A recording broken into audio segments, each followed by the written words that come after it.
Shalom semua, selamat siang. Wah, hari ini saya terasanya cepat sekali ya.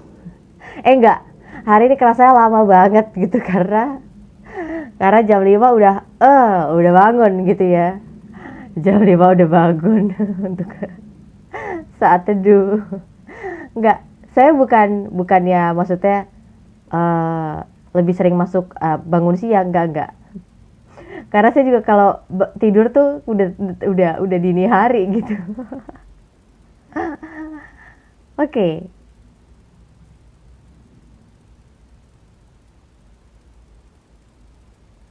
Hmm. Oke, kita mau baca dari Keluaran 24 ya. 24 ini dikit kok, cuma 18 ayat gitu ya. Dan saya tekankan dari kemarin, mungkin ada berapa yang udah ngantuk banget ya ini masuk ke Keluaran 24 gitu. Aduh gimana Mbak? Ini udah tentang hukum. Tapi saya mau mengajarkan bahwa kita ngerti atau belum ngerti, ya seneng atau nggak seneng, ya apalagi suka atau nggak suka, kita mau setia untuk baca firman. Ya makanya saya mau mengajarkan untuk ayo tetap baca, tetap setia untuk dalemin, karena ini semua adalah maksud dari isi hati Tuhan gitu ya. Oke. Keluaran 24 ayat yang pertama. Berfirmanlah ia kepada Musa, naiklah menghadap Tuhan. Engkau dan Harun, Nadab dan Abihu, dan 70 orang dari para tua-tua Israel, dan sujudlah kamu menyembah dari jauh. Hanya Musa sendirilah yang mendekat kepada Tuhan. Tetapi mereka itu tidak boleh mendekat, sebab bangsa itu tidak boleh naik bersama-sama dengan dia. Lalu datanglah Musa dan memberitahukan kepada bangsa itu segala firman Tuhan dan segala peraturan itu. Maka seluruh bangsa itu menjawab serentak, segala firman yang telah diucapkan Tuhan itu akan kami lakukan. Lalu Musa menuliskan segala firman Tuhan itu. Keesokan harinya pagi-pagi didirikannya lah mezbah di kaki gunung itu. Dengan 12 tugu sesuai dengan ke-12 suku Israel. Kemudian disuruhnyalah orang-orang muda dari bangsa Israel.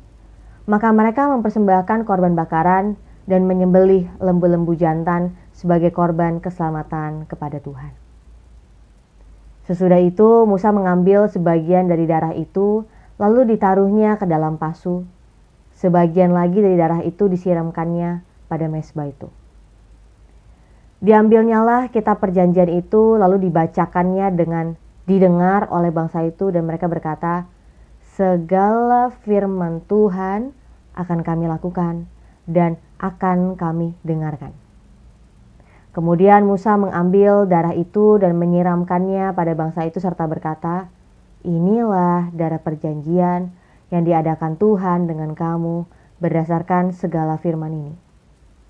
Dan naiklah Musa dengan Harun, Nadab dan Abihu, dan 70 orang dari para tua-tua Israel. Lalu mereka melihat Allah Israel, kakinya berjejak pada sesuatu yang buatannya seperti lantai dari batu nilam, dan yang terangnya seperti langit yang cerah. Tetapi kepada pemuka-pemuka orang Israel itu, tidaklah diulurkannya tangannya. Mereka memandang Allah lalu makan dan minum. Tuhan berfirman kepada Musa, naiklah menghadap aku ke atas gunung dan tinggallah di sana. Maka aku akan memberikan kepadamu loh batu, yakni hukum dan perintah yang telah kutuliskan untuk diajarkan kepada mereka. Lalu bangunlah Musa dengan Yosua abdinya, maka naiklah Musa ke atas gunung Allah itu. Tetapi kepada para tua-tua itu ia berkata, tinggallah di sini, menunggu kami sampai kami kembali lagi kepadamu. Bukankah Harun dan Hur ada bersama-sama dengan kamu? Siapa yang ada perkaranya, datanglah kepada mereka. Maka Musa mendaki gunung dan awan itu menutupinya. Kemudian kemuliaan Tuhan diam di atas gunung Sinai, dan awan itu menutupinya 6 hari lamanya. Pada hari yang ke-7 dipanggilnyalah Musa dari tengah-tengah awan itu. Tampaknya kemuliaan Tuhan sebagai api yang menghanguskan, di puncak gunung itu pada pemandangan orang Israel. Masuklah Musa ke tengah-tengah awan itu dengan mendaki gunung itu. Lalu tinggallah ia di atas gunung itu 40 hari dan 40 malam lamanya. Ya, jadi Keluaran 24 ini ya, itu adalah sebuah peristiwa yang kita akan melihat sebuah satu jembatan ya, satu jembatan yang akan kita mengerti adanya kaitan antara pemberian dari perjanjian ya dengan nanti kita akan belajar tentang hukum-hukum Allah terkait tentang tabernakel. Ya, ini terjadi di sini nih. Nanti ya 25 sampai 31 kita akan banyak bahas tentang tabernakel, tapi sebelum-sebelumnya kita banyak melihat mengenai perjanjian Allah kepada orang Israel ya.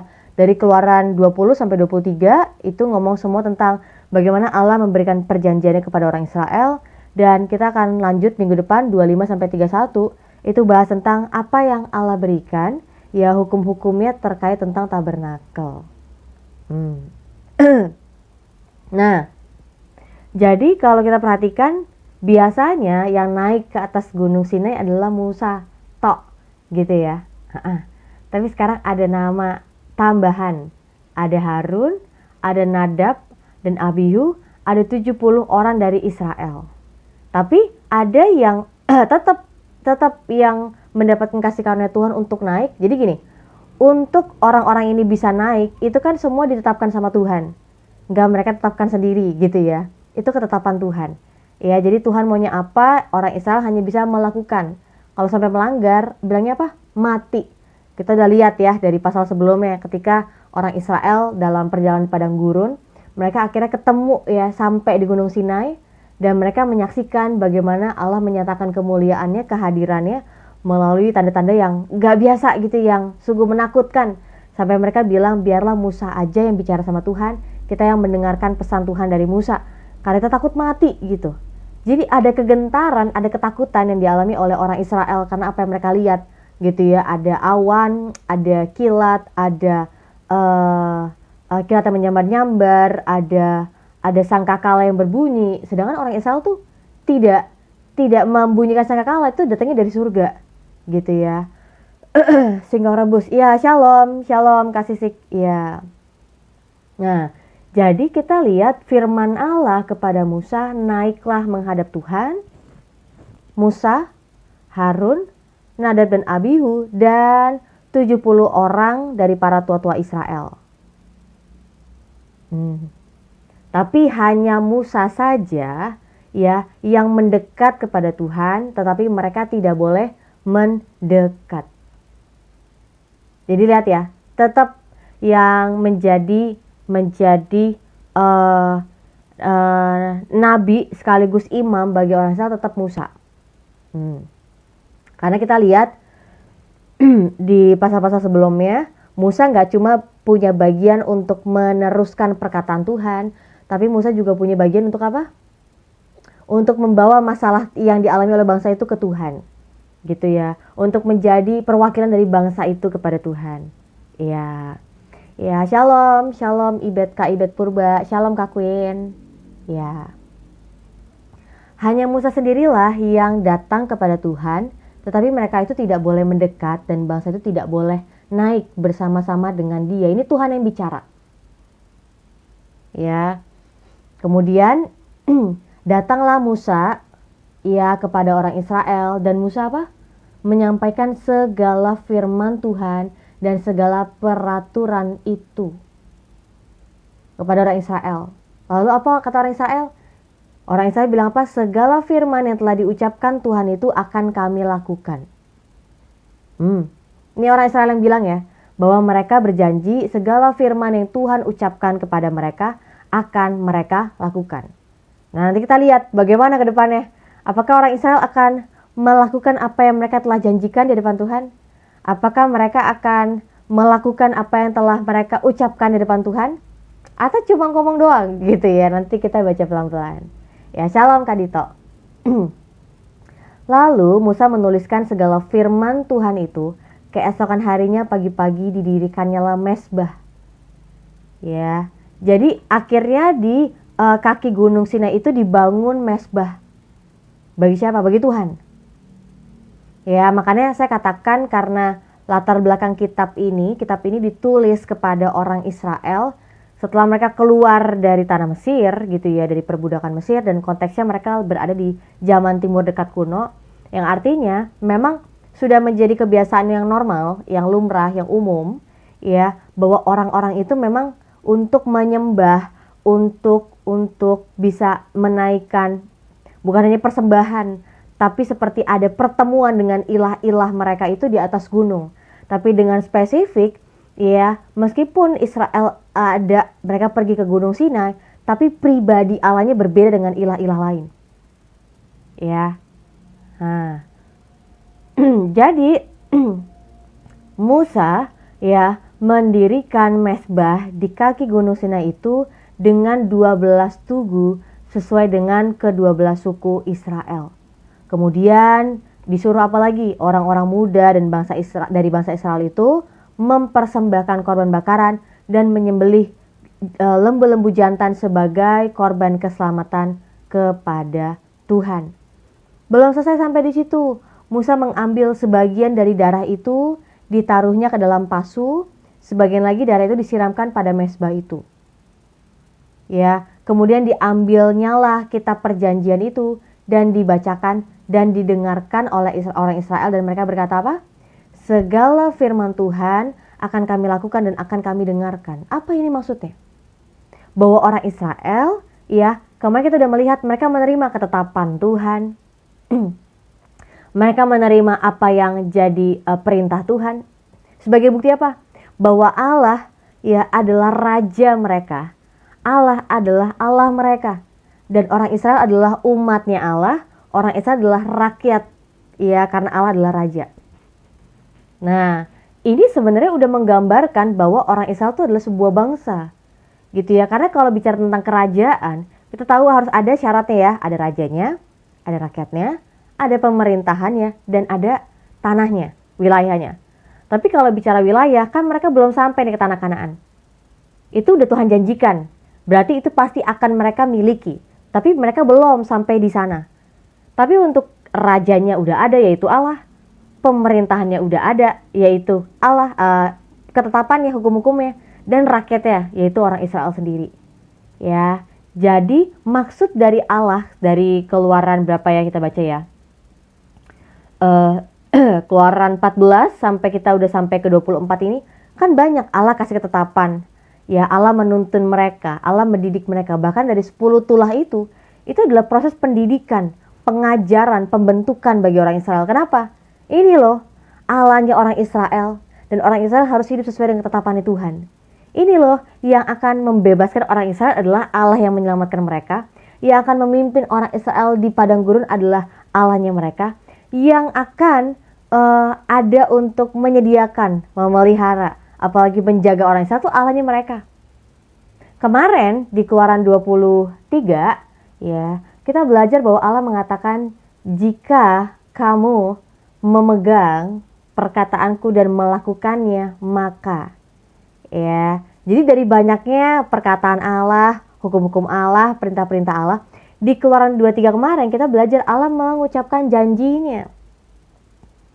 Iya, ada perintahnya, ada hukum-hukumnya, tapi Allah juga memberikan apa? Memberikan janjinya. Bahwa ini loh yang akan Tuhan perbuat, ini loh yang akan Tuhan kerjakan, ini loh yang Tuhan telah sediakan. Tetapi jika orang Israel ada untuk memegang perkataannya Tuhan dan melakukannya. Ya, kemarin kita udah lihat lengkap itu semuanya, ngomongin tanah, ngomongin keturunan, ya kan, ngomongin tentang bangsa-bangsa asing di sekitar mereka, itu semuanya Tuhan yang akan mengerjakan, Tuhan yang jadi pembela mereka. Ya, bahkan bangsa-bangsa asing itu akan mengalami kegentaran, ketakutan, bukan karena Israelnya, tapi karena Allah yang menyertai mereka. Gitu ya. Nah, lanjut. Jadi, Akhirnya orang Israel ini secara khusus mereka mempersembahkan korban persembahan di hadapan Tuhan secara resmi. Gitu ya. Sebagai apa? Bukti bahwa mereka mau untuk berada dalam perjanjian. Ya, perjanjian dengan Allah. Nah, ayat yang ketujuh. Ya, tadi akhirnya orang Israel berkata, segala firman Tuhan akan kami lakukan dan akan kami dengarkan. Itu orang Israel yang katakan. Kemudian Musa mengambil darah itu dan menyiramkannya pada bangsa itu serta berkata, inilah darah perjanjian yang diadakan Tuhan dengan kamu berdasarkan segala firman ini. Dan naiklah Musa dengan Harun, Nadab dan Abihu dan 70 orang dari para tua-tua Israel. Jadi ini udah mulai berkembang ya. Bahwa jadi sebelumnya yang Tuhan izinkan untuk bisa dekat ya, untuk bisa mendengar melayani Tuhan itu cuma Musa tok. Ya, tapi kemudian mulai nih Nadab, Abihu, Harun dan 70 orang Israel itu ada terlibat dalam pelayanan Musa. Ya, lalu mereka melihat Allah Israel kakinya berjejak. Yang artinya Allah itu hadir ya dalam sebuah wujud yang Tuhan izinkan. Ya, jadi kalau misalnya ada yang berkata, gimana ya orang-orang itu dulu bisa menyaksikan kehadiran Allah. Iya, Allah bisa menunjukkan dirinya dengan wujud yang dia izinkan gitu ya. Jadi ya ini Allah menyatakan kehadirannya. Bahwa kakinya berjejak pada sesuatu yang buatannya seperti lantai dari batu nilam dan yang terangnya seperti langit yang cerah. Tetapi kepada pemuka-pemuka orang Israel itu tidak diulurkannya tangannya, mereka memandang Allah lalu makan dan minum. Lalu akhirnya Tuhan berfirman lagi kepada Musa, naiklah menghadap aku. Ya, di atas gunung tinggallah di sana. Aku akan memberikan kepadamu loh batu, yaitu hukum dan perintah yang telah kutuliskan untuk diajarkan kepada mereka. Jadi loh batu ini tuh awalnya pertama Tuhan yang tulis sendiri ya. Bayangin betapa besarnya kasih Tuhan. Tuhan yang mau untuk menuliskan hukum dan perintahnya pada loh batu ini. Untuk diajarkan kepada orang Israel. Jadi kemarin bagus sekali ya Pak Gibrani ada di akhir sesi bertanya. Saya kok pusing ya kalau baca-baca seperti kitab-kitab yang isinya larangan, perintah, hukum, peraturan-peraturan gitu ya. Memang kalau kita bicara ketetapan Allah itu begitu mendetail, tegas gitu ya. Apalagi ada begitu banyak kalau kita perhatikan ini nggak boleh, ini boleh. Benar-benar sampai sedetail itu ya. Iya, ketetapan Allah kok. Kan Allah adalah standar kebenaran. Allah adalah kebenaran. Nah, sehingga karena kita yang sudah pernah membaca perjanjian baru, kita melihat perjanjian lama ini terlalu complicated ketimbang perjanjian baru. Iya. Itu sebabnya kita yang udah pernah belajar perjanjian baru, ya, kita melihat dalam perjanjian lama kita bersyukur. Karena ternyata Yesus yang menjadi korban yang sempurna, Yesus yang telah mentaati semua hukum Taurat sehingga menjadi pengganti kita yang sempurna. Karena kita nggak bisa lakukan ini semuanya, nggak bisa. Ya, makanya sekali lagi ketika kita baca firman Tuhan, Bapak Ibu, kita melihat ada keterkaitannya.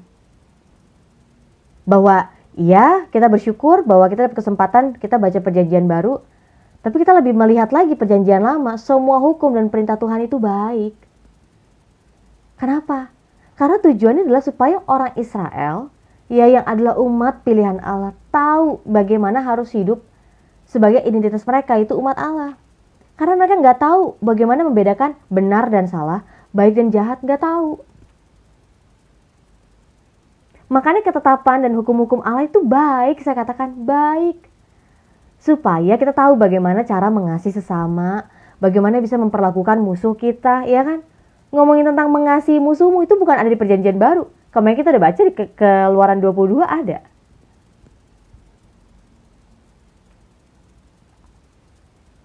Jadi kita lihat bahwa ternyata Allah itu melalui hukum-hukumnya kita diajar ya. Untuk bagaimana memperlakukan ternak musuh kita kalau dia tersesat. Bagaimana kita memperlakukan tanah. Bagaimana kita memperlakukan orang asing. Gimana ketika kita menghadapi nih, kita memiliki budak. Ya kita memperlakukan gimana nih mereka ketika kita jadi tuan. Nah, artinya apa? Orang Israel ya diberikan hukum dan perintah itu untuk apa? Untuk menjadi ya manusia yang sesuai dengan ketetapan Tuhan. Kenapa? Karena setelah manusia jatuhkan dalam dosa, ya Adam dan Hawa jatuh dalam dosa, maka itu ditimpakan kepada kita semua. Iya, kita tidak melakukan seperti yang Adam dan Hawa lakukan, tapi kita ditimpakan. Itu udah ketetapan Allah. Karena Adam adalah representatif manusia. Ya, nah selanjutnya yang saya mau bagikan adalah akhirnya orang Israel belajar, oh ini boleh, ini gak boleh. Oh ini menyenangkan hati Tuhan, ini tidak. Gitu ya. Karena memang ya mereka lepas dari perbudakan itu 400 tahun, mereka gak tahu bagaimana harus hidup, bagaimana memperlakukan sama, bagaimana tentang mengasihi, bagaimana untuk mengasihi Tuhan. Itu diajarkan dari hukum dan perintah Tuhan. Makanya saya katakan hukum dan perintah Tuhan ini semua baik. Baik. Karena akhirnya kita tahu, oh itu cara mengasihi sama. Oh itu cara memperlakukan tanah. Oh itu caranya bekerja. Oh kita harus memelihara hari Sabat ya. Ya. Hari Sabat tuh untuk kebaikan kita juga.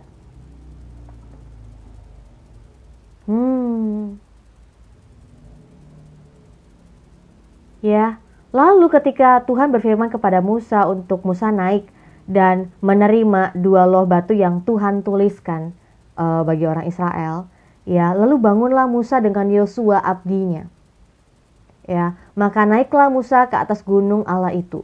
Tetapi kepada para tua-tua itu, Musa berkata, "Tinggallah di sini menunggu kami sampai kami kembali lagi kepadamu. Bukankah Harun dan Hur ada bersama-sama dengan kamu? Siapa yang ada perkaranya, datanglah kepada mereka." Jadi tentang para tua-tua Israel itu, mereka nggak bisa naik ke atas gunung seperti yang Musa akan lakukan, karena Tuhan cuma kasih perintah kepada Musa. Nah, Musa sebagai penyambung lidah Allah kepada orang Israel, dia mengatakan tepat seperti apa yang Allah katakan. Makanya kalau kita lihat balik ya ke peristiwa 10 tulah, itu berfirmanlah Tuhan kepada Musa, berfirmanlah Tuhan. Ketika sampai firman itu kepada Musa, Musa teruskan, Musa lanjutkan. Ya, itu sebabnya dalam beberapa peristiwa, ya Allah mengizinkan, biarkan orang Israel melihat hal ini supaya mereka ada, bukan hanya takut akan Allah, tapi mempercayai dan menghargai Musa sebagai hamba Tuhan. Ya, jadi akhirnya dari apa yang orang Israel alamin itu, mereka jadi punya takut dan gentar akan Tuhan, itu yang pertama. Dan yang kedua, mereka mempercayai bahwa apa yang Musa lakukan, apa yang Musa katakan, itu semua dari perkataan Tuhan. Nah, jadi ya udah Musa yang naik ke atas gunung, Yosua ada menunggu gitu ya di bawah juga. Tapi para tua-tua itu, Nadab dan Abihu dan Harun itu ada di bawah. Oke. Maka Musa mendaki gunung dan awan itu menutupinya. Kemudian Tuhan diam di atas gunung Sinai dan awan itu menutupinya 6 hari lamanya. Pada hari ke-7 dipanggilnyalah Musa dari tengah-tengah awan itu. Tampaknya kemuliaan Tuhan sebagai api yang menghanguskan di puncak gunung itu pada pemandangan orang Israel. Masuklah Musa ke tengah-tengah awan itu dengan mendaki gunung itu, lalu tinggallah ia di atas gunung itu 40 hari dan 40 malam lamanya. Yang saya mau tekankan di sini ya, Bapak Ibu semuanya, dari peristiwa ini, bahwa ketika Allah mau menyatakan kehadirannya bagi orang Israel, ya sepertinya kok harus dengan cara-cara seperti itu ya, harus dengan cara ini, api yang menghanguskan, awan, kilat yang menyambar-nyambar, bunyi sangkakala gitu kan. Kalau kita lihat dari pasal-pasal sebelumnya, itu menyeramkan sekali sampai orang Israel takut dan gentar. Iya. Tujuannya apa? Memang tujuannya adalah Allah ingin menyatakan kekudusannya. Allah yang menyatakan kemuliaannya sehingga orang Israel ya yang mereka berada di luar dari Gunung Sinai itu, mereka takut dan gentar. Karena ini Allah ya pencipta langit dan bumi, Allah yang telah berjanji kepada Abraham, Ishak dan Yakub, Allah yang telah menyelamatkan orang Israel ini nih, ketika menyatakan kehadirannya, orang Israel tahu mereka harus seperti apa. Ya mereka nggak bisa main-main, bahkan dikatakan kalau sampai mereka ada yang nyentuh ke kaki Gunung Sinai aja, mati. Bukan berarti Tuhan galak banget, enggak. Banyak orang itu mengatakan Tuhan itu galak, karena apa? Karena merugikan orang. Tuhan itu kejam karena merugikan, enggak, lihatnya bukan dari situ. Lihatnya dari kekudusan Tuhan. Kekudusan Tuhan itu nggak bisa dilanggar. Ya, kekudusan, kebenaran Tuhan, perintah Tuhan tuh nggak bisa dilanggar. Kalau ada yang melanggar, berarti dia akan mati. Artinya apa? Akhirnya orang beroleh kesadaran bahwa ini tentang hidup dan mati gue nih. Gue akan menghargai Tuhan, gue akan ada menghormati Tuhan. Gitu. Ya, jadi kalau misalnya ada jadi dari pandangan kita bahwa kok Tuhan kejam sekali, enggak. Tuhan sedang menunjukkan kemuliaannya, Tuhan sedang menunjukkan kehadirannya, Tuhan sedang menunjukkan kekudusannya. Dan mereka nggak bisa main-main. Gitu ya. Jadi orang Israel ini lagi mereka menyaksikan, mereka mengalami kegentaran dan takut akan Tuhan. Ya. Nah, jadi apa yang bisa kita pelajari nih dari Keluaran 24 ini? Ya, ini kita lihat ada Nadab dan Abihu. Ada yang tahu siapa Nadab dan Abihu? Nadab dan Abihu adalah dua anak laki-laki tertua ya dari Harun. Nah, nanti kita lihat di Imamat yang ke-10 ya bahwa akhirnya ada peristiwa yang menakutkan gitu ya. Bahwa ya Nadab dan Abihu akhirnya dibunuh. Ya, mati karena mereka tidak menghormati Tuhan. Anak laki-laki Harun, betul. Ya. Terus kita lihat siapa lagi namanya. Ya, Harun kita udah tahu ya. Nih 70 orang dari para tua-tua Israel. Ya. Jadi ini itu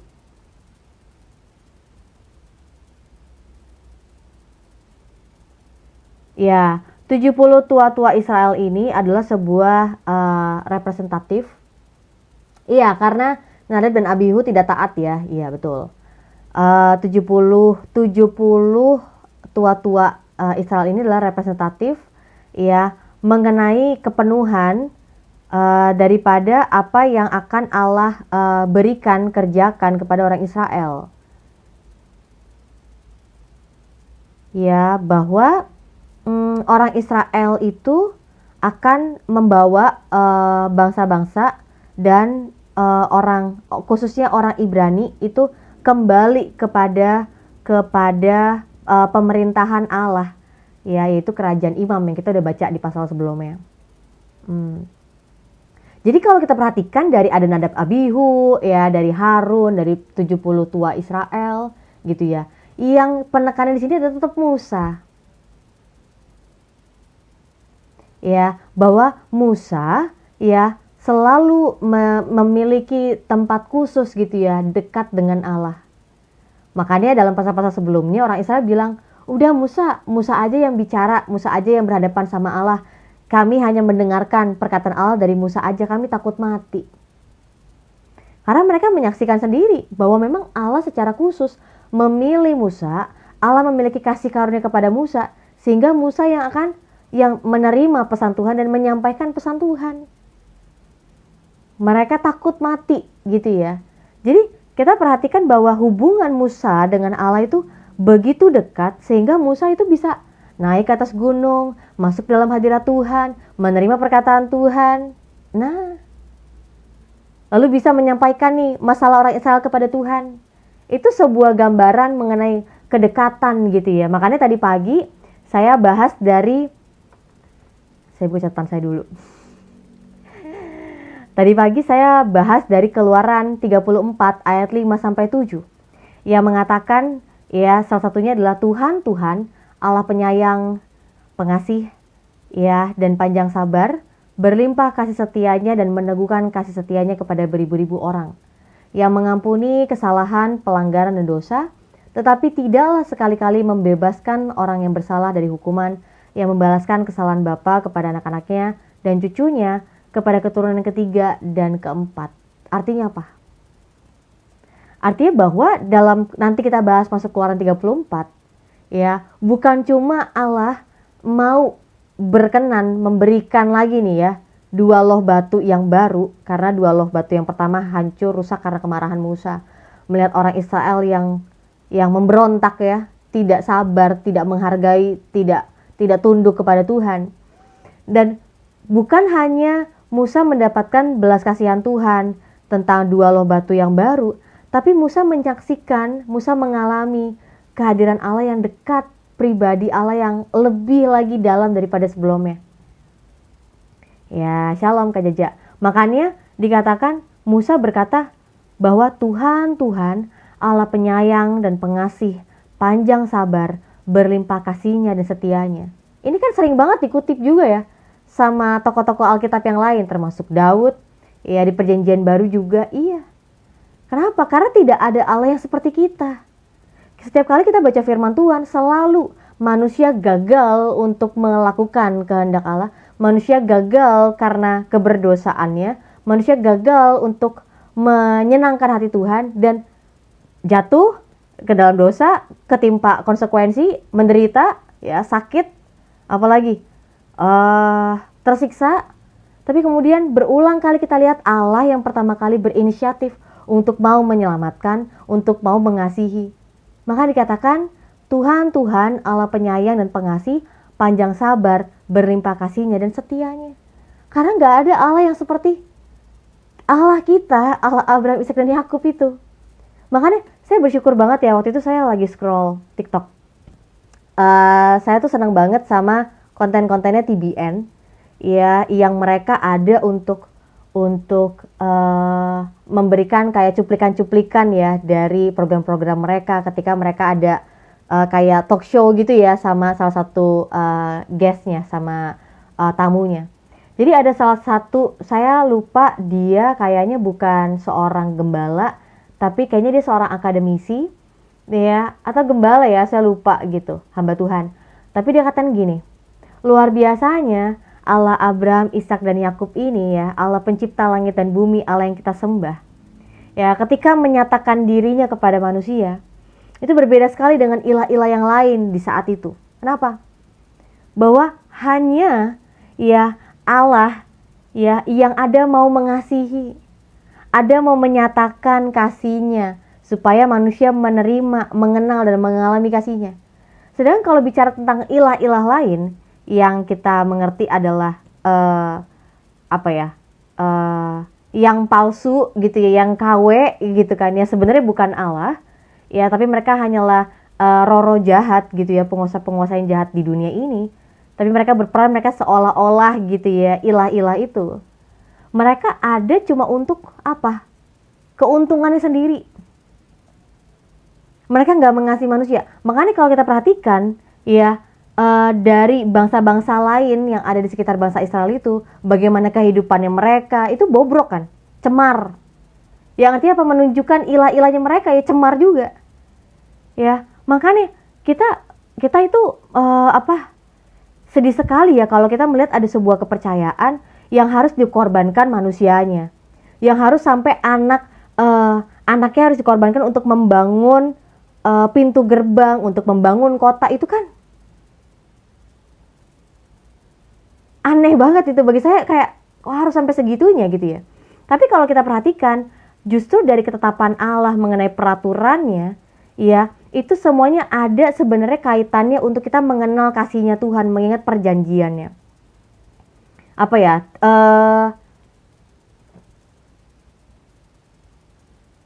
Pada akhirnya kalau kita mau membandingkan Allah Abraham, Ishak dan Yakub, Allah yang kita percaya, Allah yang kita sembah, dengan ilah-ilah yang lain, akan kelihatan karakteristiknya. Makanya saya sempat bahas ya pandangan-pandangan antiteistik ya. kayak agnostik, ateis, deisme, politeisme, monoteisme, dan kawan-kawan yang ada, kita bandingkan aja dengan firman Tuhan. Beda. Makanya gini, kalau kita mau untuk mengenal Tuhan, iya betul, kita mengenal Tuhan, kita bisa berdoa, Tuhan aku mau mengenal Engkau, Tuhan aku pengen untuk bisa mengalami Engkau, kita bisa bawa itu dalam doa. Tapi yang saya mau tekankan lagi, ya ini udah ada firman. Ya karena bagaimana kita mau mengenal Tuhan selain daripada melalui firman-Nya gitu ya. Iya, Allah juga bisa ada memberikan kita apa ya, dalam saat teduh kita gitu ya, kita bisa merenungkan, kita bisa punya waktu teduh, kita mengingat bagaimana perbuatan Tuhan, rencana Tuhan, kehendak Tuhan dalam hidup kita, bisa iya. Tapi maksud saya adalah dasar hidup kita kan dari firman Tuhan. Iman timbul dari pendengaran akan firman Tuhan. Kalau kita nggak pernah baca firman Tuhan, gimana kita bisa beriman? Jangan sampai kayak saya dulu. Kenapa?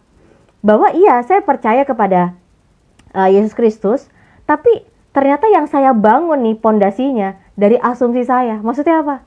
Iya, saya baca firman setengah-setengah, comot-comot gitu ya, cocokologi. Saya pernah juga di sana. Tapi puji Tuhannya saya belajar, saya mau untuk disiplin, saya mau untuk memilih firman Tuhan. Bukan asumsi saya. Ya akhirnya apa? Saya ngomel-ngomel. Kenapa nih jadi orang Kristen kok hidupnya berat? Kenapa nih jadi orang Kristen kok ngalamin penderitaan? Loh sedangkan Tuhan sudah bilang. Yang artinya apa? Ya kita harus membangun dasar hidup kita dari firman Tuhan. Jangan sampai kita ngerasa bahwa selama ini saya mengasihi Tuhan. Tapi ternyata Tuhan bilang apa? Hah? Aku gak kenal kau. Waduh. Jadi selama ini yang layani siapa? Jangan-jangan yang kita layani kita sendiri. Menyeramkan sekali. Ya makanya kembali lagi baca firman Tuhan. Ya makanya saya sempat bahas tentang ini ya, pandangan antiteistik. Bahwa pandangan-pandangan tentang, waktu itu saya ingat salah satu ada yang cerita di Zoom ya. Dia bilang gini, iya saya tuh dulu ya merasa bahwa kok Tuhan itu dia nggak ada terlibat dalam kehidupan kita, lalu tiba-tiba kalau kita salah dihukum. Nah itu arahnya kemana? Iya, dia di surga aja, enak aja. Kita manusia ada masalah sendiri, tanggung sendiri, cari jalan keluarnya sendiri, lalu berusaha berjuang sendiri. Nanti kalau salah akhirnya dihukum. Enak aja tiba-tiba dihukum. Pandangannya kemana? Ada yang tahu pandangannya kemana? Pandangannya ke deisme. Bahwa ya Allah itu ada, tapi dia jauh di sana. Nggak ada terlibat dalam kehidupan kita. Allah kita tidak.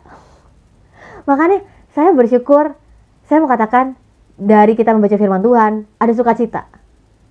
Dan bagi orang-orang gimana Kak bisa mendapatkan sukacita dari firman Tuhan? Baca, alamin firman Tuhan sendiri.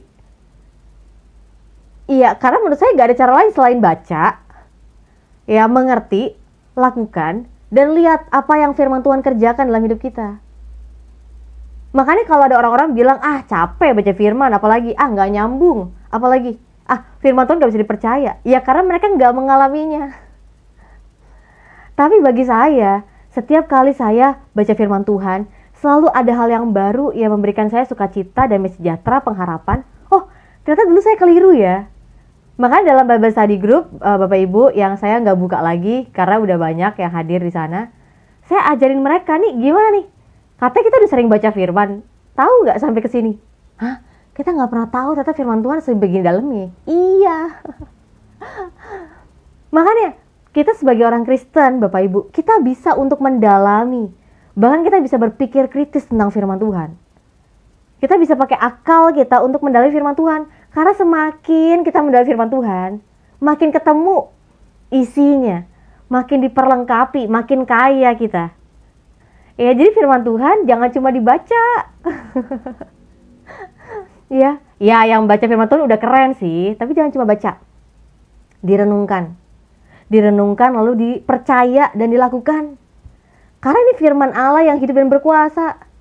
Hari ini saya ngerasa ada penyesalan sih. Kenapa saya baru mau mempercayai firman Tuhan secara utuh beberapa tahun belakangan? Kenapa nggak dari dulu gitu ya? Kenapa? Karena saya lihat indahnya firman itu berkarya dalam hidup saya.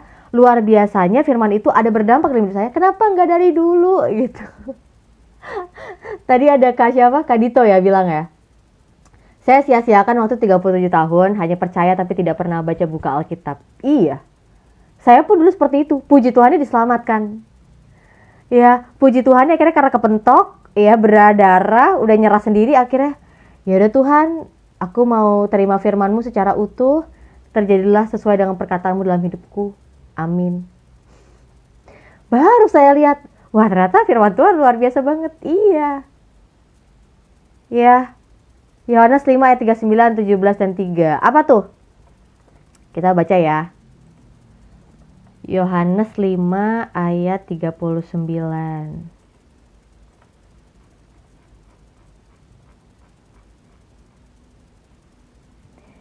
Kamu menyelidiki kitab-kitab suci sebab kamu menyangka bahwa olehnya kamu mempunyai hidup yang kekal. Tetapi walaupun kitab-kitab suci itu memberi kesaksian tentang aku, namun kamu tidak mau datang kepadaku untuk memperoleh hidup. Ini kan Tuhan tujukan kepada orang Israel. Kalian ini, ya kalau bicara ketekunan, wah orang Israel ya, orang-orang Yahudi itu, wah sangat bertekun. Kita kalah kalau ngomong ketekunan. Tapi ya, memang Tuhan katakan bahwa mereka seperti dibutakan, nggak nangkep gitu. Ini apa gitu? Kebayang nggak? Yohanes 17 ayat 3. Inilah hidup yang kekal itu, yaitu bahwa mereka mengenal Engkau, satu-satunya Allah yang benar, dan mengenal Yesus Kristus yang telah Engkau utus. Jadi, saya mau katakan, saya selalu dorong audiens saya, yuk baca firman. Karena nggak ada lain kunci kesuksesan sebagai orang percaya selain kita ada untuk mengenal Allah melalui firman-Nya. Karena saya pikir dulu ya, saya kan kenal beberapa pemimpin-pemimpin, beberapa hamba-hamba Tuhan, termasuk beberapa orang-orang yang sukses menjadi entrepreneur gitu ya. Terus saya pikir gimana ya mereka bisa jadi orang sukses? Gimana ya mereka jadi anak Tuhan tapi mereka sukses? Oh iya, tentu saja bukan karena kekuatan mereka, tapi karena Tuhan. Dan ternyata gitu doang, itu rahasianya. Iya. Lakukan firman. Kenapa? Jadi gini, kalau kita baca firman Tuhan, ya kita perhatikan perkataan Tuhan, itu jadi. Apa yang Tuhan kehendaki itu jadi. Nah, makanya kalau kita mau dalami lagi firman Tuhan, kita temukan visi Tuhan apa? Rencana Tuhan apa? Kehendak Tuhan apa? Oke? Nah, kalau kita hidup sesuai dengan visi Tuhan, sesuai dengan apa yang jadi kehendaknya Tuhan, pasti jadi gak? Pasti jadi. Ada tantangan, tapi pasti jadi. Mungkin bisa tertunda, bisa lama prosesnya, tapi pasti jadi. Makanya sejak saya mulai kami Kosala Ministry di tahun berapa ya? Saya lupa, 2022 ya. Ya, saya selalu untuk mengutamakan Tuhan, apa yang jadi kehendak-Mu, apa yang jadi visimu Tuhan untuk melayani jemaat-Mu. Arahnya kemana Tuhan? Tuntunannya kemana Tuhan? Selalu tanya ke Tuhan. Kenapa? Supaya semua yang saya lakukan tuh jadi. Karena saya mengikuti apa yang jadi kehendak Tuhan. Apa sih? Hatinya Tuhan apa sih? Kalau kita perhatikan dalam Alkitab. Bapak Ibu semua, apa sih isi hatinya Tuhan? Wah, ini kan udah 15 orang Kristen ya. Apa sih isi hatinya Tuhan apa sih? Emang ada Kak tulisan isi hatiku? Ya, kalau kita dalamin sebenarnya ada perkataan-perkataan Tuhan yang arahnya tuh ke sana. Sederhana. Tuhan mau untuk kasih-Nya itu dinyatakan kepada banyak orang. Bukan hanya umat-Nya, tapi kepada semua orang. Nah, kalau yang kita kerjakan adalah untuk kepentingan umat-Nya Tuhan, untuk kesejahteraan, untuk kebaikan, untuk membangun manusia lain dalam kebenaran, Tuhan buka jalan pasti. Ya, makanya yang saya lakukan gak jauh-jauh dari umat Tuhan, orang percaya, apalagi orang-orang yang Tuhan kasihi. Karena hati Tuhan di sana. Tuhan pengen lebih banyak orang lain lagi mengalami kasih-Nya, mengalami kebenaran dan hidup dalam kebenarannya. Ya, Kak Ani Susanti, Tuhan memberkati. Kak, baiknya baca Alkitab dari PL atau PB atau random, Kak. Kalau saya mau bagikan, ya, kalau saya disarankan mulai dari kitab Yohanes dulu. Kitab Yohanes, baca berurutan ya, jangan lompat-lompat. Berurutan, biar tahu nih. Kalau misalnya Ini Yohanes 17 ini artinya apa ya, Kak? Mundur ke Yohanes 16. Belum ketemu, ya udah maju ke Yohanes 18. Bacanya berurutan. Biar kita ngertinya paham gitu, ada keterkaitan satu sama lain. Oke? Nah, setelah kitab Yohanes mulai lagi bahas baca dari Matius, Markus, Lukas. Lalu mulai lagi sambil kita baca di saat yang bersamaan ada Mazmur, ada Amsal. Oke? Lalu mulai ke surat-surat yang ada di Perjanjian Baru, lalu masuk ke Perjanjian Lama. Gitu. Berurutan ya, berurutan. Kalau bagi petobat baru langsung bahas Kejadian berat sekali. Saya tidak menyarankan. Tapi kalau misalnya udah Kristen lama, udah bertumbuh, udah dewasa rohani, ya bacalah berurutan dari Kejadian gitu ya. Ya, kalau bukan kekuatan Roh Kudus, nggak akan bisa ya menghidupi firman Tuhan berat. Betul. Kalau Sinaga, jadi kalau misalnya petobat baru, saya sarankan dari Yohanes, lalu masuk lagi ke Matius, Markus, Lukas. Oke, tapi di saat yang bersamaan, ya kan baca nih pagi. Kalau saya selalu menekankan, mengusahakan pagi baca, siang baca, malam baca. Gitu ya, supaya ada waktu untuk merenungkan, ada waktu untuk dalemin lagi gitu ya. Jadi misalnya di pagi, bacalah Amsal dan Mazmur satu-satu. Oke, lalu di siang hari kita boleh untuk baca kitab Yohanes. Ya, lalu di malam hari kita bisa nih masuk lagi ke misalnya surat-surat di Perjanjian Baru gitu ya. Tapi kalau misalnya sudah dewasa rohani, ya mulai aja dari kitab Kejadian, terusin sampai Wahyu. Gitu. Ya, diingat-ingat aja lah, Kak Dito. Aku nggak, ya gitu. Kenapa saya tekankan dari Yohanes? Karena Yohanes tuh lebih menekankan Yesus sebagai firman Allah yang hidup. Langsung tuh perkataan Yesus, apa yang Yesus lakukan, apa yang Yesus akan kerjakan. Perkataan Yesus itu semua detail, Yesus gitu. Nah, setelah Yohanes baru ke Matius, Markus, Lukas, sambil baca Mazmur dan Amsal ya. Ya, Shalom. Ini ada Nabi Rong 007. Ramos Simanjuntak, Shalom. Ya, gitu teman-teman semuanya. Satu pasal ya Kak, pagi, siang, dan malam. Iya, satu-satu aja. Ketika baca, ya sebelum baca berdoa. Bilangnya gini, Tuhan, aku ingin mengenal Engkau. Roh Kudus tolong saya. Kenali kategorinya dulu. Tips dong Stella. Kategori apa ya Kak? Maksudnya? Kategori apa Kak?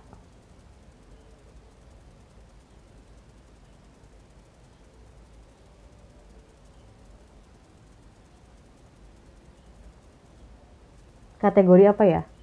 Saya perlu nanya nih biar saya nggak berasumsi. Ya, saya lagi buka komal saya. Ada satu kalimat saya kayak kok ya salah kan saya. Oh, sejarah kebijaksanaan puisi gitu. Oh, oke. Ya, maksudnya jenis kitabnya ya. Jadi, kalau kita perhatikan Bapak Ibu semuanya, ya ya, jadi misalnya gini. Kalau dari,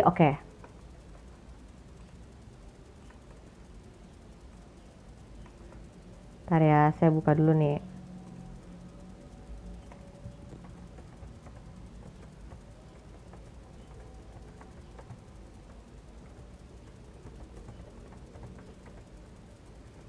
Oke, jadi ada yang namanya kitab Taurat.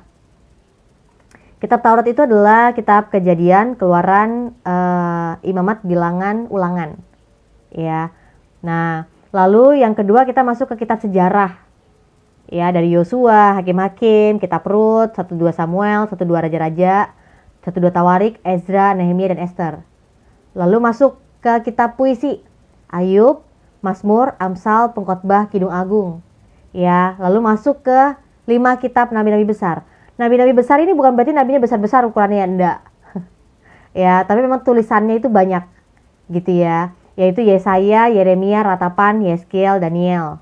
Ya, lalu masuk ke kitab-kitab nabi kecil, Hosea, Yoel, Amos, Obadya, Yunus, Mika, Nahum, Habakuk, Zefanya, Hagai, Zakaria, dan Maleaki. Nah, kalau di perjanjian baru ini ada pembagiannya keempat. Kitab Injil, tadi ya Matius, Markus, Lukas, Yohanes. Ya, kenapa tadi saya bilang untuk yang baru bertobat di kitab Yohanes dulu? Karena sebenarnya firman Tuhan ini, ya semuanya dari Kejadian sampai Wahyu, ini sebenarnya berpusat pada Injil, pada Kristus.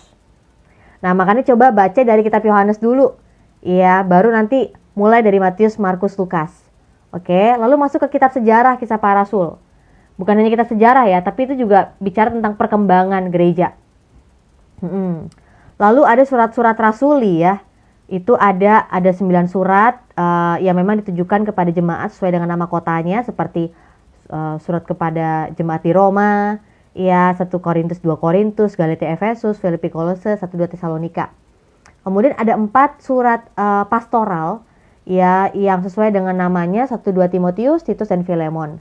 Ada 1 surat namanya surat Ibrani, dan ada 7 surat rasuli lainnya, yaitu Yakobus, 1-2 Petrus, 1-2-3 Yohanes, dan Yudas, dan terakhir kitab Wahyu. Ya, saya cuma jelasin gitu doang kok, nggak mendetail. Karena tadi yang tanya tentang jenis-jenis kitabnya, pembagiannya gitu ya. Nah, jadi kayak saya nih ya, saya lagi Bible study dari kitab Kejadian. Kenapa pilihnya kitab Kejadian? Karena yang masuk ini semuanya udah terbiasa dengan pengajaran. Ya, dan biasanya orang-orang yang sudah dewasa rohani, sudah terbiasa dengan pengajaran, mereka melupakan hal-hal yang sederhana. Makanya saya ajarkan hal-hal yang sederhana ya melalui kitab Kejadian. Cara baca Alkitab gimana? Lucu ya. Sudah dewasa rohani diajarin cara baca Alkitab. Iya, mungkin kita udah lupa karena udah merasa senior gitu kan. Itu kok ada teks aslinya kan, memang disimpan kan. Saya pernah itu saya pernah ke Qumran itu kan masih ada di sana perpustakaannya yang menjaga itu gulungan-gulungan kuno itu ya. Teks Qumran. Nah, itu cara baca suka kebablasan. Iya, jadi oke, kembali lah ya ke contoh Bible Study Group itu. Jadi sebenarnya saya kalau misalnya bicara tentang Bible Study Group, di dalam Bible Study Group itu kan karena biasanya orang-orang itu kan udah terima pengajaran. Makanya saya nggak sarankan petobat baru untuk join Bible Study Group. Kenapa? Karena itu pembahasannya cepat, bobotnya sangat berat gitu ya. Nanti kayak, udah pusing gitu ya. Nah, saya justru mengajarkan hal-hal yang sederhana karena beberapa orang udah melupakan hal-hal yang sederhana gitu. Dan memang saya lebih suka untuk mendalami biblika ya. Saya belajar sistematika, saya belajar praktika, saya sedikit belajar historis ya. Itu PR ya buat saya, historis ya, teologi historis. Mungkin di tahun depan baru mendalami lagi. Apa nih kayaknya kadang hal yang rumit membawa kita pada hal yang sederhana yang masih belum tersingkap. Iya. Ya itu, ketika baca sama-sama dari kitab Kejadian pasal pertama, ternyata kita masih belum tahu apa-apa. Iya, betul. Sekalipun kita udah lama, 20, 30, 40 tahun jadi orang Kristen. Tapi terkadang kita udah meremehkan Alkitab. Udah hafal Kejadian pertama. Padahal saya mau katakan, kalau kita membuka hati dan pikiran kita beroleh loh pengertian baru. Kita beroleh loh hikmat yang baru daripada Tuhan. Karena kan ini firman Allah yang hidup. Nah, cuma kan kadang-kadang kita kayak udah tahu Kejadian pasal pertama, udah paham, ya udah. Ya udah. Roh Kudus gak bisa berkarya secara luar biasa. Ya. Kenapa ini?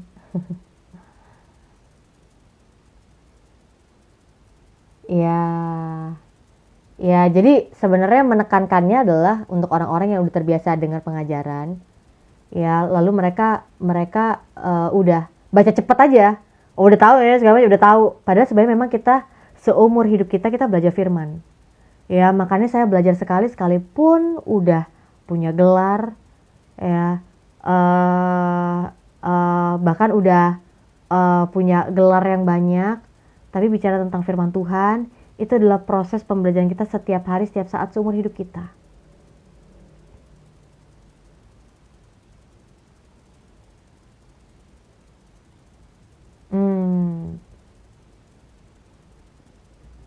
Kenapa? Aku juga nggak tahu Kak Ian. Ada yang tahu? Kenapa orang Kristen sering disebut Rasul Paulus, pengikut Rasul Paulus, bukan Yohanes, kan Yohanes kitabnya bagus. Ini Kak Ghazali harus baca Alkitab setiap hari. Betul, betul. Ya, kenapa? Kenapa kita harus baca Alkitab setiap hari? Yang pertama, karena Alkitab itu adalah makan rohani kita. Kita nggak bisa cuma makan tiap minggu doang. Ya, pantas kalau misalnya kita cuma makan rohani hari Minggu doang, kerohanian kita kendor. Ya, tobat kumat. Ngerti ya? Nggak bertumbuh, stuck, gini doang. Iya, mengasihi Tuhan, tapi hidup kita sama aja kayak orang yang kenal Tuhan. Wajar, karena makannya cuma seminggu sekali. Tapi kalau kita tahu, kita perlu makan 3 kali sehari, ya udah, sama lah. Kayak baca Alkitab gitu juga. Ya. Terus, apalagi? Karena kita tahu peperangan rohani kita setiap hari, setiap saat. Dan untuk kita seperti Yesus ya, meneladani Yesus. Ketika Yesus menghadapi pencobaan, sekalipun dia tidak jatuh dalam pencobaan dan tidak berdosa, cara Yesus menghadapi pencobaan apa? Dengan firman Tuhan. Gak bisa kita berusaha kekuatan sendiri untuk menghadapi pencobaan di sok jago, sok kuat. Gak bisa, ini tuh masih daging. Ya, jadi kalau bagi saya, yang bisa menguatkan saya cuma firman Tuhan. Ya, pada akhirnya gini loh Bapak Ibu. Ketika kita semakin bertambah usia, kita juga semakin bertambah hikmatnya gitu ya. Kita nggak mau lagi jadi orang-orang yang main-main sama Tuhan. Betul. Makanya saya kepikir, kalau enaknya hidup bersama Tuhan, enaknya jalan bersama dengan Tuhan. Kenapa saya nggak dari dulu ya? Untuk mau percaya secara utuh, mau terima kehendaknya Tuhan, mau menundukkan diri saya kepada Tuhan. Ya maaf ya kalau ngomong usia, kayaknya mungkin beberapa orang kayak gitu, kayak usia gitu ya. Ya tapi menurut saya, karena kekristenan tuh bicara tentang hubungan dengan Tuhan sih, tahu nggak? Iya, kita dulu sudah bertobat, tapi pertobatan kita bukan di awal toh. Pertobatan itu adalah keputusan kita setiap hari, setiap saat. Justru kita bersyukur setiap hari kita dapat beroleh kesempatan untuk kita memulai hari yang baru dengan satu pengharapan bahwa Tuhan ada memelihara kita, menopang kita, mengingatkan kita, menolong kita. Sehingga kita bisa tahu nih, ini manusia lama kita udah mati dikuburkan dengan Yesus. Dan kita menjalani tiap hari adalah manusia baru, manusia batinia. Ya, jadi saya melihat bahwa ya, kalau dari dulu percaya sama Tuhan secara utuh, mau untuk belajar taat kan dari dulu udah enaknya gitu ya. Kenapa saya bilang dulu enaknya? Enggak, tapi benar. Saya mau katakan, saya sebagai hamba Tuhan, saya melihat bagaimana buah dari ketaatan, mengasihi Tuhan, apalagi melayani Tuhan, mempercayai Tuhan, itu enak banget gitu. Kenapa? Karena saya nggak bisa bergantung sama diri saya sendiri, diri saya terbatas. Karena dulu saya kuat untuk mengandalkan diri saya sendiri. Akhirnya karena tahu diri saya lemah, saya bodoh, saya nggak kuat, saya nggak mampu jalan hidup saya sendiri. Oh, ternyata ada Tuhan ya yang menolong saya. Oh, ternyata saya bisa ya untuk mengandalkan Tuhan. Oh, saya bisa berharap ya sama Tuhan, saya bisa minta hikmat ya sama Tuhan. Iya. Ya, jadi kita hidup bukan jalan sendiri. Ada Tuhan yang bersama dengan kita. Ada Roh Kudus ya dalam hidup kita.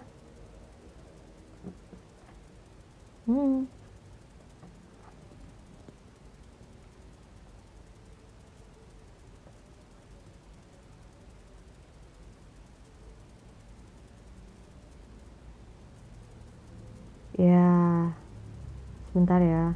Oh. Iya, seberapa banyak usiamu tidak menjamin martabak datang tepat waktu. Orang-orang seperti ini ya, yang cuma ngomong aja, ya kan? Dari tahun lalu itu udah sampai expired. Tukang martabaknya udah sampai itu, tutup warung. Enggak lah, saya juga takut juga. Ntar martabaknya udah dijampe-jampe. Enggak lah ya, anak-anak Tuhan nggak kena jampe-jampe ya. Apa itu jampe-jampe?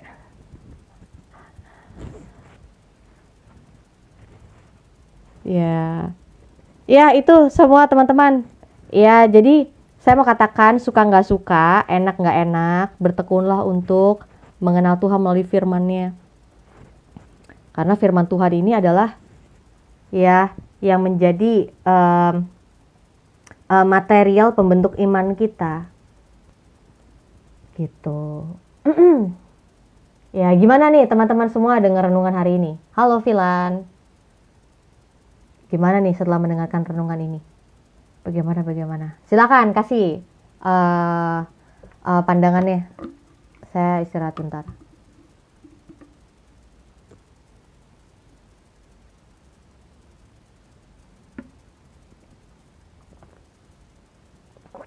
Semangat menyala Kak, asik. Baru masuk nih, sorry. Ya, PR banget nih ulang. Semakin menyala, gue baru masuk. Oke, nggak ikutin dari awal semakin. Ya, jadi saya juga lagi bikin program jam 6 pagi. Ya, sebenarnya setengah 6 lah ya, setengah 6 sampai jam 7. Bisa bikin saat teduh di pagi hari. Ya, sebenarnya kemarin itu kontak beberapa orang, teman-teman saya yang petobat baru.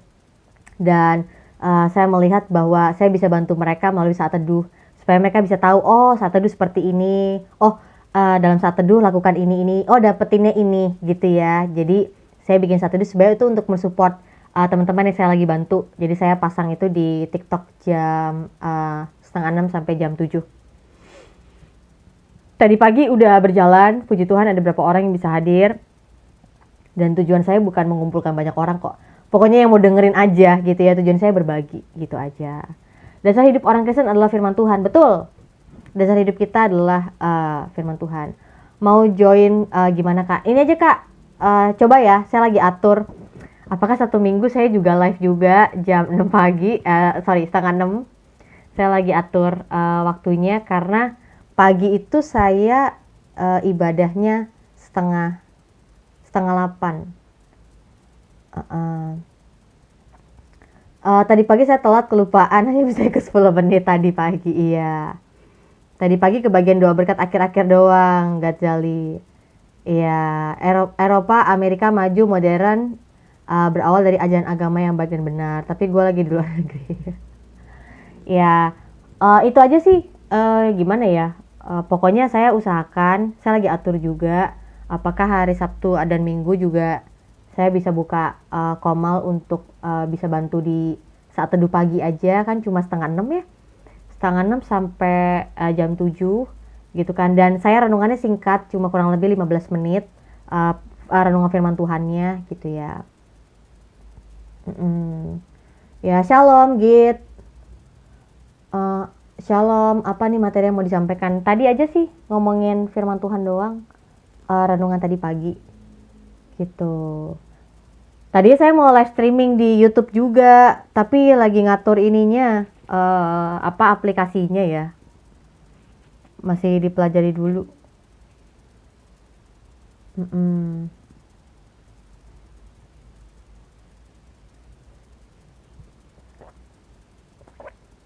Selamat sore, selamat ulang tahun. Selamat ulang tahun semua. Selamat ulang tahun. Ini siapa?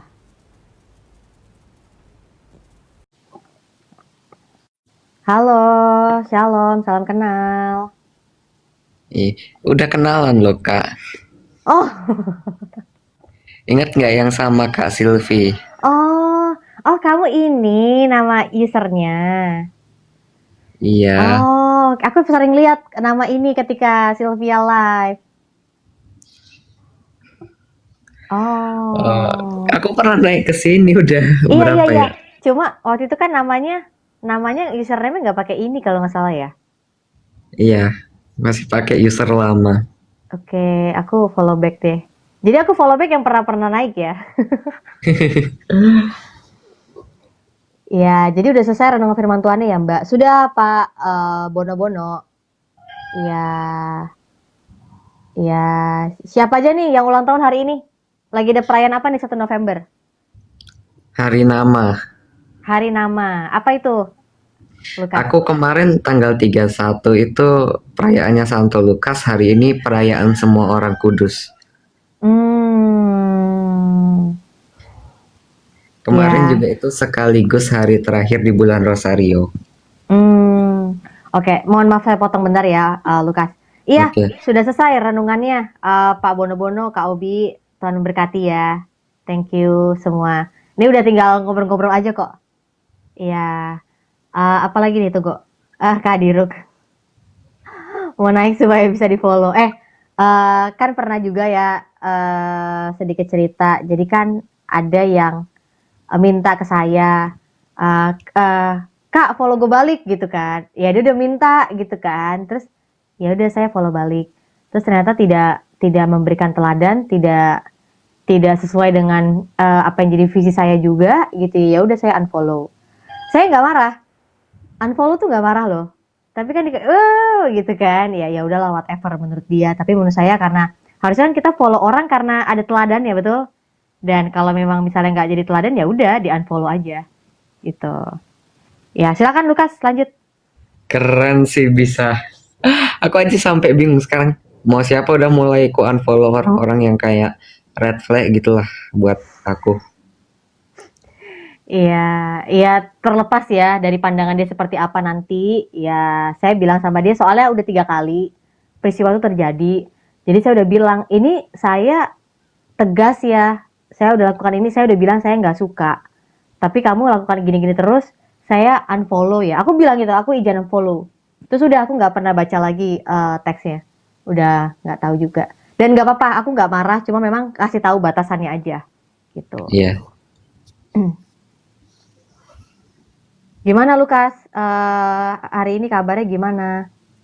puji Tuhan, Sehat? sehat. Ya, puji Tuhan.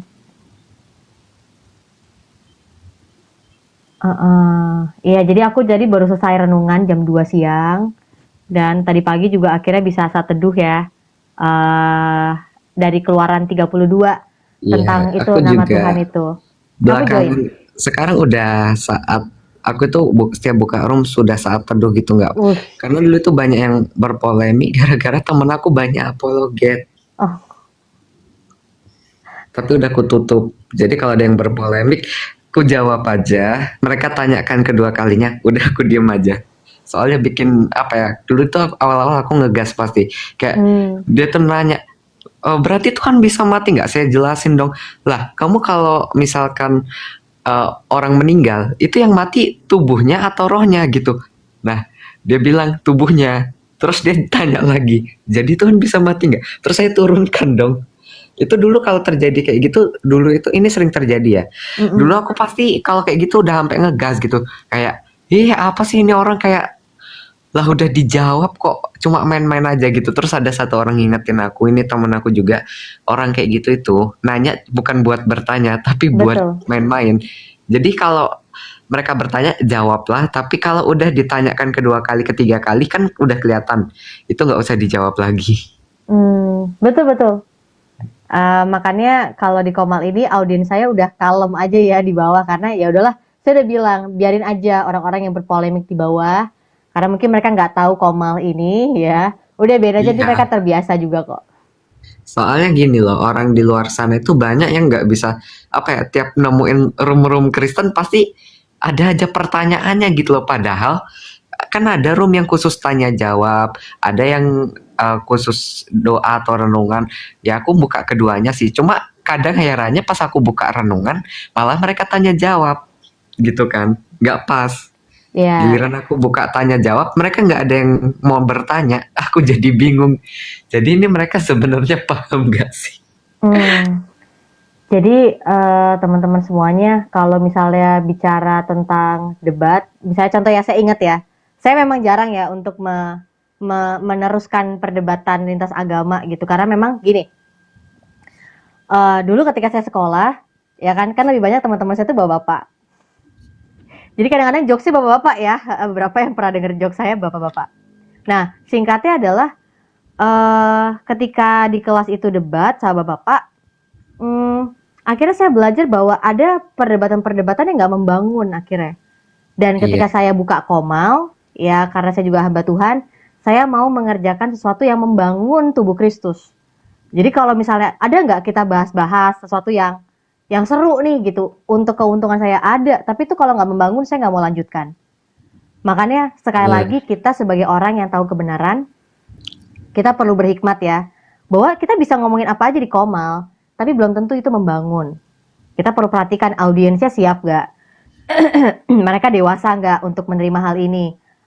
Mereka bisa menyaring lagi nggak, gimana emosi mereka gampang kesulut nggak gitu kan.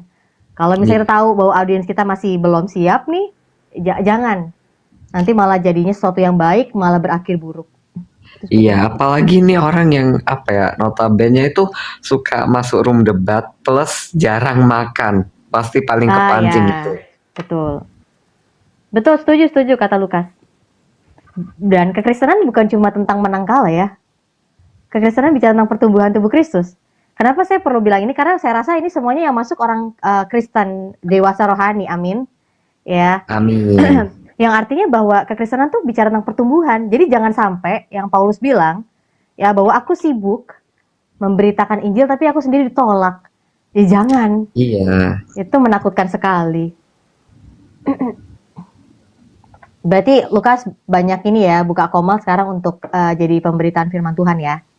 Iya, jadi ada orang yang nyerang aku dengan ayat-ayat di Alkitab yang di mana notabene itu di ayat tersebut itu ada kata kasar. Terus aku gampang dong jawabnya. Kenapa di Alkitab ada kata kasar? Nih ya, orang Kristen itu ibaratkan gini loh teman-teman. Kita ya ketika misalkan dalam pertumbuhan aja nih, anak yang nggak pernah dipukul oleh ibunya, lalu suatu saat dia keluar rumah dipukul sama orang lain pasti kesakitan. Beda dengan anak yang sudah tiap hari dipukul sama ibunya, dia keluar rumah dipukul sama orang lain mungkin nggak ngerasa apa-apa lagi. Begitulah cara Tuhan memukul kita dengan firman-Nya. Jadi sama saya seperti apa ya, sebelum masuk Kristen saya apa dengar orang jangankan sampai ngomong kasar ya, orang itu nyenggol saya dikit aja langsung koar-koar, langsung ngamuk-ngamuk. Tapi setelah masuk Kristen aku lihat ayat-ayat kasar di Alkitab, ku renungin, malah sekarang orang manggil aku dengan sebutan binatang, aku bilang makasih ya, nggak apa-apa kok, Tuhan kok juga kayak gitu ke aku, jadi ngapain kita marah gitu, mengajarkan kita untuk lebih kuat ternyata. Ya, ini teman-teman semuanya jangan salah paham ya. Saya tahu memang argumentasi itu sebenarnya netral. Netral. Perdebatan tuh netral. Saya nggak benci sama perdebatan, sama argumentasi. Tapi perlu perhatikan kalau sampai motivasi kita di balik argumentasi itu jatuhnya udah apa? Udah nggak murni gitu ya. Udah arahnya ke ego kita. Itu perlu hati-hati. Iya. Jadi kalau misalnya dalam buka-buka Komal bisa nggak berargumentasi? Boleh, boleh, boleh. Tapi pada akhirnya kita tahu bahwa bukan hanya kita mau berargumentasi, tapi kita juga mau menginjil, kita juga mau memuridkan, kita juga mau menunjukkan kasih.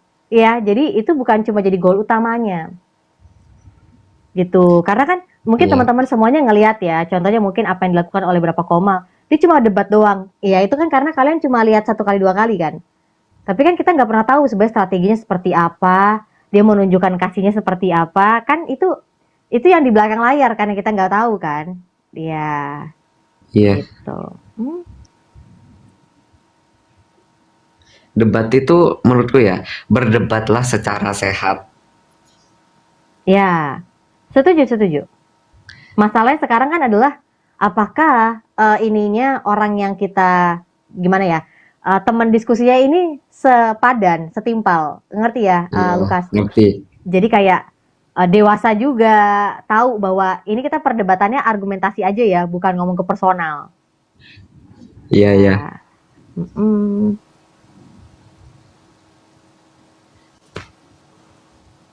mungkin maksudnya bahasanya Lukas ini teman-teman semua agak ini kaku terbatas tadi. Maksudnya gini loh, bagaimana Tuhan ada mendidik kita ya, dan didikan Tuhan itu kalau kita lihat dalam kitab Amsal memang pakai cara yang begitu keras dan tegas, tapi kan nggak pernah Allah menghendaki kebinasaan bagi anak-anaknya.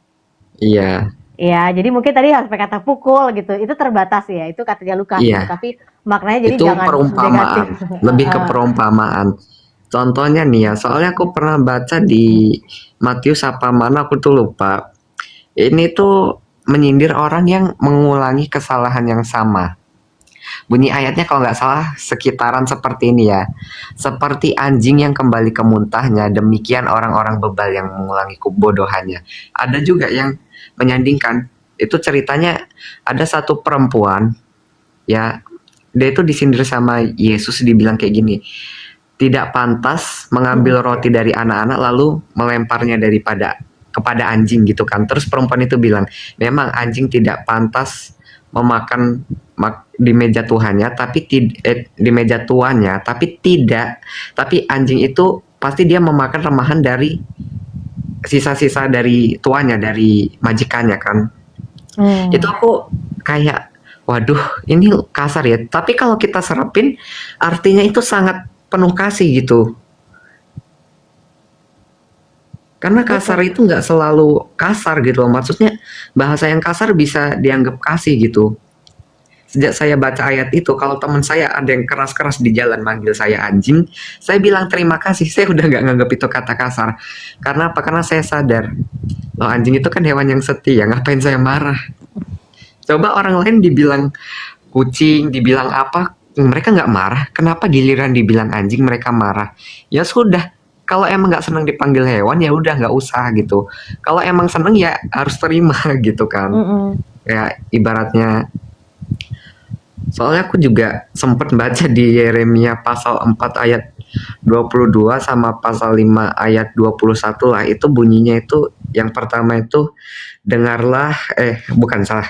Yang pertama itu bunyinya, sungguh bodohlah umatku itu, karena mereka tidak mengenal aku. Mereka pandai berbuat jahat, tetapi tidak pandai berbuat baik. Mereka adalah anak-anak tolol. Kasar kan kedengarannya, tapi coba kita cermati maksud dari ayat tersebut.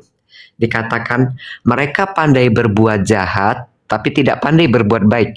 Coba bayangin, jika memang kita pandai berbuat jahat tapi tidak pandai berbuat baik, terus orang bilang kita tolol, ya lebih kasar orang yang bilang tolol atau kitanya? Ya kita dong. Orang itu cuma ngomong kayak gitu ke kita loh. Sedangkan kita sendiri, misalkan nih, menyadari pandai berbuat jahat tapi tidak pandai berbuat baik gitu. Awalnya aku juga baca ayat itu kaget. Tapi seiring waktu aku nyadar gitu. Ketika aku tanya ke Romo itu sampai dengan muka kebingungan gitu, Romonya udah serius banget. Tapi setelah dijelaskan makin lama makin sering aku buka ayat itu kayak, oh makin paham ya. Jadi nggak apa-apa teman-teman, kayak kalau nemu di Alkitab misalkan nanti nemu kata yang oh kok agak kasar gitu, terus kayak mau ketawa dosa nggak sih? Nggak apa-apa. Malah sering-sering buka aja, lama-lama pasti sadar kok. Sama kayak aku kan mikir juga, aduh aku tiap baca ayat ini kata-katanya kasar, aku mau ketawa takut dosa, tapi nggak ketawa juga gimana ayatnya kayak gini. Terus temanku ngasih tips lah, nggak apa-apa sering-sering buka aja, pasti kamu bosen nanti ngetawain itu terus. Pada akhirnya kamu paham maknanya. Dan akhirnya bener aku paham maknanya. Gitu loh teman-teman. Tadi bicara tentang ini ya, gimana kalau dalam diskusinya si lawan, teman diskusinya itu nggak dewasa, matang secara pikiran dan mental ya. Iya. Gini, kalau saya mau katakan perbedaan pandangan itu normal, makanya sebenarnya berargumentasi itu normal. Tapi kita perlu perhatikan juga untuk dia punya statement dan punya ide pikiran gitu, itu dipengaruhi sama masa lalunya. Ya, makanya kita perlu memahami juga, ya maklum kamu melihat dari sudut ini karena kamu melihat latar belakangmu seperti ini. Nah, banyak orang kan adalah seperti kayak gini ya, maksa. Kamu harus terima ini. Dia nggak melihat dulu bahwa latar belakangnya masa lalu itu mempengaruhi pola pikir kehidupan di sekarang, keputusan di sekarang. Nah, makanya kalau kita melihat, kita mau mengasihi jiwa-jiwa, ya karena saya penginjil ya hamba Tuhan. Kalau kita mengasihi jiwa-jiwa, memang kita nggak bisa sekali dua kali ngomong sama mereka tahu. Iya. Makanya perlu banyak interaksi supaya pelan-pelan kita tahu nih latar belakangnya gini, makanya dia berpikirnya gini. Oh, ternyata dulu dari orang tuanya dia kayak gini, makanya dia menurut dia hal ini benar. Jadi malah memang saya sarankan mau nggak mau kita harus membangun sebuah diskusi yang lebih dalam lagi. Mungkin kita bisa berteman Meskipun kita nggak bersahabat, tapi setidaknya kita bisa jadikan dia teman untuk kita bisa tahu nih latar belakang kayak apa sih sehingga dia bisa melihat dari sudut pandang seperti itu. Nah, kalau udah jadi teman diskusi kan, kalau udah sering ngobrol kan udah makin ini ya, chemistry-nya enggak. Maksudnya bisa makin biasa dan akhirnya dia jadi terbiasa untuk oh, oh ternyata dia celahnya ini nih, kita bisa bantu ke celahnya dia. Tujuannya adalah diskusi untuk bantu dia. Ya, jadi kita diskusi bukan untuk mengubah orang ya. Enggak. Kita diskusi untuk memberikan kebenaran. Mau dia terima atau enggak itu urusan dia. Karena banyak orang enggak, dia harus terima, dia harus dicuci otak, enggak bisa. Enggak bisa. Ya, karena keperubahan orang, keputusannya untuk berubah itu datangnya dari mana? Dari orang itu dengan Tuhan, bukan dengan kita. Iya, karena menurut aku kan normal ya, orang berdebat itu pasti sudut pandangnya beda. Ini aku kasih contoh ya, bentar. Wait. Nah, kita lihat. Wait. Ini angka berapa? 3 kan? Kalau kita lihat dari sini, jadi W, huruf W. Kalau dilihat dari sini, jadi huruf E. Kalau dilihat dari sini, jadi huruf M. Nah, itu maksud sudut pandang itu seperti itu. Kamu Iya. duduk di kursi yang mana? Yang duduk satu kursi sama kamu ya jelas bakal sama penglihatannya. Yang satu kursi sama dia ya bakal ya jelas kalau mereka itu memihak yang depan kamu gitu, bukan memihak ke kamu. Tapi coba gini, kan nggak mungkin satu kursi itu dipakai semua orang. Palingan dipakai 3 orang gitu kan. 3 orang, 2 orang.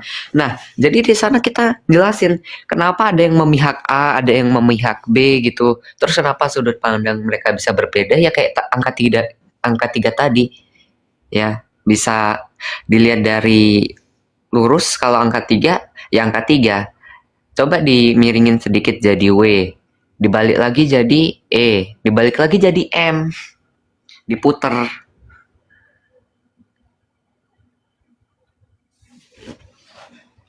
Ya. Jadi pada akhirnya teman-teman, kalau bicara tentang komunikasi, ya kalau dari firman Tuhan katakan, saya belajar bahwa kebenaran itu memang luar biasa harus kita sampaikan. Tapi untuk menemukan caranya, waktunya yang tepat untuk kita bisa menyampaikan kebenaran, itu juga lebih penting lagi gitu. Karena kalau kebenaran kita sampaikan dengan cara motivasi dan waktu yang tidak tepat, di inputnya mereka masuk ke mereka tuh nggak tepat gitu. Ya, makanya kita tuh perlu berdoanya, perlu minta hikmat Tuhan adalah Tuhan gimana ya bisa menyampaikan kebenaran tanpa kita harus menurunkan kebenaran itu, mengurangi atau menambah kebenaran itu, tapi gimana Tuhan dengan caranya yang tepat dengan waktu Tuhan. Itu kita perlu minta hikmat Tuhan ya.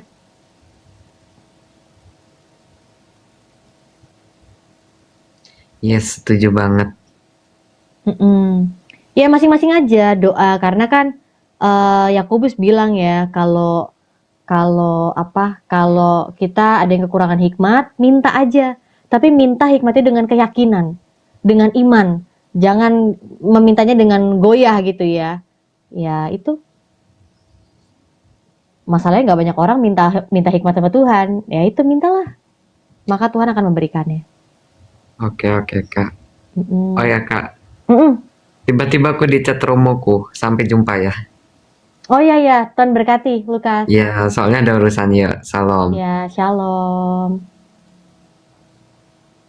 Iya, jadi saya tahu Lukas ini dari teman saya yang dia juga jambak Lukas ke atas gitu ya. Oh, ini kayaknya dia username baru kemarin. Ya, teman-teman semuanya, kita udah tahu kebenaran, bagaimana kita menyampaikannya, bagaimana kita menghidupinya ya minta hikmat Tuhan. Gitu. Mm-mm. Pasti kok Tuhan kasih. Ya, tinggal kita jalanin aja. Gitu ya.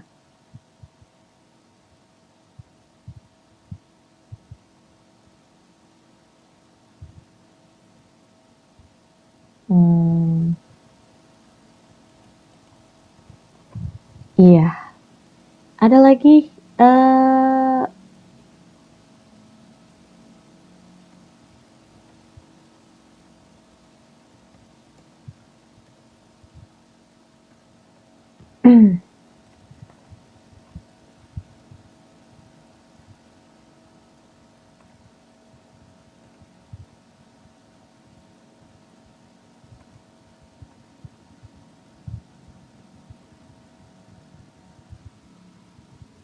Cuma caranya main catur biar sekak mata. Aku malah nggak bisa main catur, nggak tahu cara mainnya. Dan memang juga nggak tertarik untuk mempelajarinya, mohon maaf. Karena bukan bapak-bapak. Yang main catur biasanya bapak-bapak. Betul, di sini ada pating. Iya, em, udah sih teman-teman untuk hari ini. Apalagi yang mau diomongin ya? Hmm, nggak ada sih lagi yang saya mau omongin.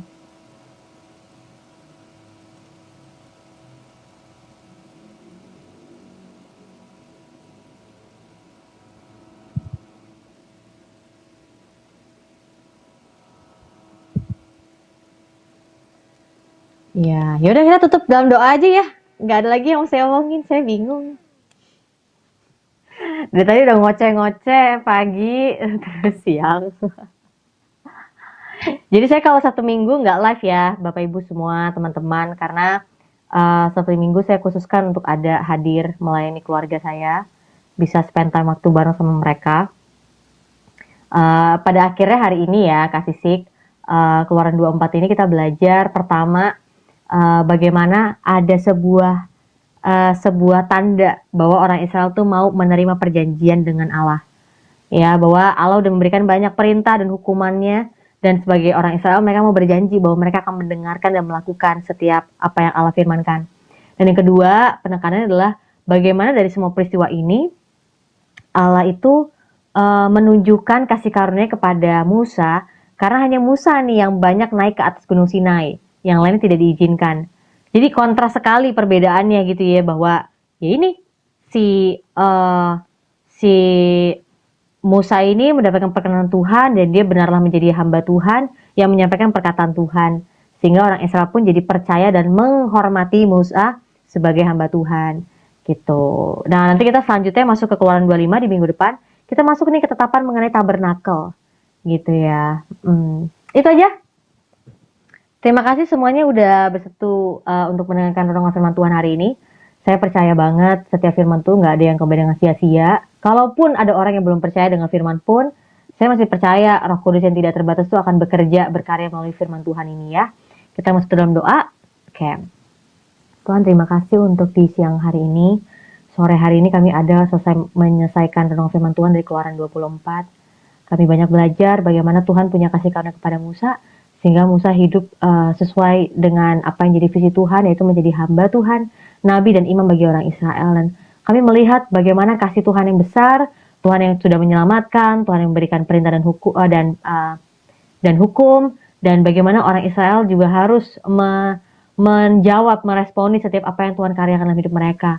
Terima kasih banyak Tuhan, ada berkat-Mu dalam setiap kami, ada penyertaan-Mu khususnya hikmat-Mu Tuhan memperlengkapi setiap kami, sehingga kami bisa menyampaikan kebenaran dengan cara, dengan motivasi, dengan waktu yang tepat, sesuai dengan yang Tuhan kehendaki dalam hidup kami.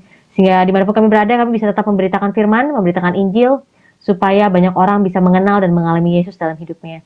Terima kasih Tuhan, berkat-Mu melimpah dalam kehidupan kami. Di dalam nama Tuhan Yesus, amin. Ya, shalom semuanya ya. Kak Mike, thank you. Bantu tap-tap layar. Teman-teman semua, thank you.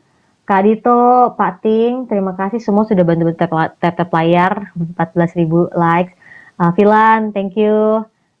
Tuhan memberkati semuanya ya. God bless you semua. Ketemu hari Senin, jam 2 siang. Bye-bye. Kak Griffin, shalom. Ya, bye-bye ya.